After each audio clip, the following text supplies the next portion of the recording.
ஒரு mini vlog பார்க்கலாமா? அப்படி ஒரு கெட் ரெடி வித் மீ. நான் யூசுவலா எப்பயுமே வீட்ல நைட்டி தான் போட்டிருப்பேன். சரி வெளிய கிளம்பலாமேன்னு ப்ளவுஸ் எடுத்து பார்த்தா பத்தல எனக்கு. ஏன்னா வந்து இப்போ கன்சீவா இருக்கிறனால வந்து கொஞ்சம் உடம்பெல்லாம் மாறுது.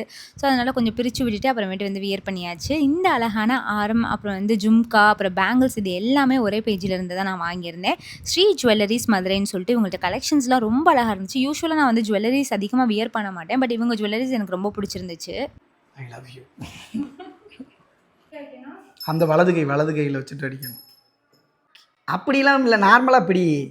ஏன்னா அம்மனுக்கு கையிலேயே. அப்புறமேட்டு நானும் சபரியும் கிளம்பிட்டோம். போகிற வழியிலேயே வந்து வண்டி நின்றுச்சு. அதோட செயின் கலண்டுருச்சு. அப்புறம் அதை சரி பண்ணிவிட்டு ஃப்ரெண்டு இன்வைட் பண்ணியிருந்தாங்க. அவங்க வீட்டுக்கு தான் நான் போயிருந்தேன். வரலட்சுமி நோம்புன்னு சொல்லிட்டு அங்கே போயிட்டு அந்த கயர்லாம் கேட்டுவிட்டாங்க. இது என் லைஃப்பில் ஃபர்ஸ்ட் டைமு. அப்புறம் அங்கே போயிட்டு முடிச்சுட்டு சுண்டலும் பொங்கலும் கொடுத்துருந்தாங்க. ரொம்ப நல்லா இருந்துச்சு டேஸ்ட்டு. அதை சாப்பிட்டுட்டு அப்புறமேட்டு கொஞ்சம் நேரம் உட்காந்து பேசிட்டு அந்த இடமே ரொம்ப பீஸ்ஃபுல்லாக இருந்துச்சு. இது ஃபர்ஸ்ட் டைம் சொல்லியிருந்தேன்ல. அப்புறம் கிஃப்ட் கொடுத்தாங்க.